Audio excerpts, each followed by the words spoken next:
Assalamualaikum warahmatullahi wabarakatuh. Alhamdulillahi rabbil alamin. Alhamdulillahilladzi anzala al-Qur'an hudan lin-nasi wa bayyinatin minal huda wal furqan.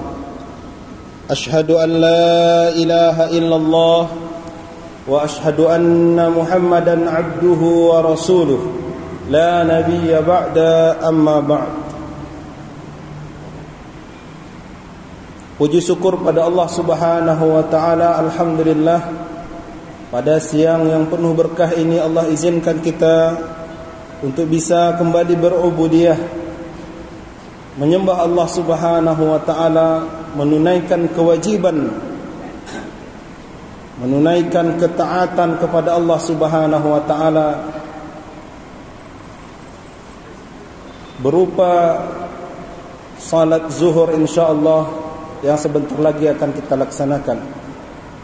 Dan alhamdulillah, summa alhamdulillah, kita juga bersyukur kepada Allah Subhanahu wa taala kita berada pada bulan yang penuh berkah, bulan Ramadan. Ini tentu adalah pilihan Allah Subhanahu wa taala kita sampai berada pada Ramadan kali ini. Dan mungkin ada saudara kita, keluarga kita yang Ramadan tahun lalu bertemu dengan kita dan bersama dengan kita, namun Ramadan kali ini sudah tidak bersama dengan kita.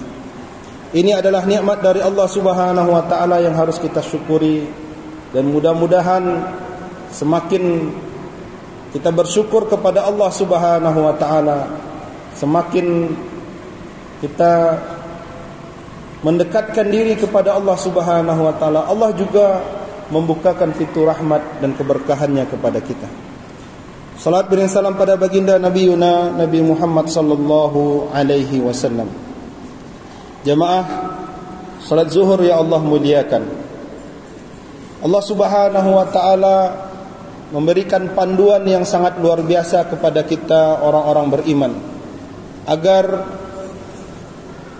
kita mampu menjadi khalifatu fil ardh, orang yang mampu mengelola alam semesta ini dengan baik. Dan Allah memberikan panduan itu sangat detail kepada kita. Salah satu yang ingin kita bahas dalam kesempatan kali ini, kesempatan yang singkat ini, yaitu firman Allah Subhanahu wa taala di dalam surah Al-Furqan pada ayat yang ke-63. A'udzu billahi minasyaitonir rajim. Bismillahirrahmanirrahim. Wa ibadur rahman. Allah mengatakan ada hamba Allah Subhanahu wa taala yang punya sifat yang spesial. Apa itu? Alladzina yamshuna fil ardi hauna. Mereka yang kalau berjalan di muka bumi dalam keadaan hauna, rendah hati. Ini sifat yang pertama yang diharuskan tentunya setiap orang yang beriman, yang menjadi ibadur rahman, yang menjadi hambanya Allah Subhanahu wa taala, yaitu tidak berjalan di muka bumi ini dalam keadaan istikbara, dalam keadaan sombong. Allah juga larang kita, la tamshi fil ardi maraha. Jangan kita berjalan di muka bumi ini dalam keadaan angkuh, congkak. Sebuah fitrah bagi kita manusia, kita sangat suka melihat orang yang tawadhu. Kita sangat suka bergaul dengan orang yang rendah hati.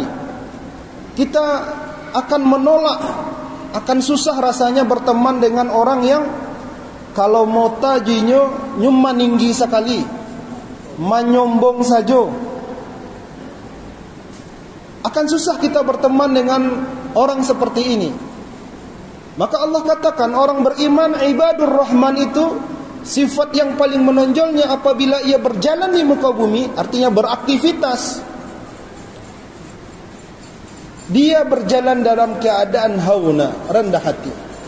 Di beberapa tafsir kita lihat hauna diartikan dengan as-sakinah, berjalan dengan keadaan tenang. Ada juga yang mengatakan sakinah di situ la istikbara, tidak ada kesombongan terbersit dalam hatinya. Catatan bagi kita jamaah rahimakumullah, bukan berarti orang beriman itu berjalannya kayak orang sakit, orang lemah, tidak. Orang yang tidak sombong itu bukan berarti juga tidak memakai sarana dunia ini, tidak. Tetapi di dalam hatinya orientasi tertingginya hanya Allah Subhanahu wa taala. Baik dia menggunakan fasilitas dunia ini, apakah dia berjalan dengan kendaraan yang super mewah, tetapi tidak ada unsur merasakan adanya syirik yang kecil di dalam dadanya berupa riya. Mohon maaf, bahkan melakukan ibadah sekalipun jamaah rahimakumullah, kita tidak boleh ada terbersit di dalam hati kita, kitalah yang paling baik dan yang paling diterima oleh Allah Subhanahu wa taala. Karena tidak boleh ada unsur riya. Jangankan berjalan, beribadah saja tidak boleh ada unsur riyanya. Dan ini menjadi ciri khas bagi baginda Rasulullah sallallahu alaihi wasallam. Sehingga Rasulullah disegani bukan hanya oleh teman dan sahabatnya, musuhnya pun gentar melihatnya. Kenapa? Karena Rasulullah punya sifat yang kalau berjalan itu sangat tenang sekali, as-sakinah, dan tidak ada muncul istikbara, takabur dalam dirinya. Ini yang pertama. Yang kedua, Allah Subhanahu wa taala melanjutkan, wa idza khatabahumul jahilun, apabila ia berhadapan atau berbicara dengan orang-orang jahilun, qalu salama. Apabila orang-orang mencaci, mencerca, mendebatnya, dia tidak begitu menghabiskan waktunya untuk melayani hal-hal yang tidak berguna ini, sehingga ia berkata qalu salama. Dia hanya berkata yang baik. Berapa banyak waktu kita habis kadang untuk memperdebatkan hal yang tidak menambah keimanan kita, tak bertambah keimanan waktu, tapi serujo mau tanya kita. Bukankah di ayat lain Allah Subhanahu wa taala mengatakan, wa idza sami'u al-lagwa, apabila orang beriman itu dia mendengar al-lagwa, sesuatu yang tidak bermanfaat, a'radu anhu, dia cepat berpaling meninggalkannya. Dia tidak banyak menghabiskan waktu berbicara dengan sesuatu yang tidak penting. Dalam hadis Rasulullah sallallahu alaihi wasallam juga menegaskan, orang beriman itu falyakul khairan aw liyasmut. Nyo kalau mengecek yang pantiang-pantiang saja. Kalau tidak, dia lebih memilih untuk diam. Subhanallah. Dua karakter ini sangat dominan dan harusnya ini yang tiap hari kita latih. Pertama, mencoba mengikis kesombongan yang ada dalam diri, sehingga apalah kita, bukankah kita makhluk yang dhaif, yang sangat lemah. Jangankan untuk mengatur yang di luar dari tubuh kita, dalam tubuh kita saja tidak bisa kita kelola. Semua berada di dalam kekuatan Zat yang maha kuasa, yaitu Allah Subhanahu wa ta'ala. Ini yang setiap hari mudah-mudahan di dalam bulan Ramadan bisa kita latih.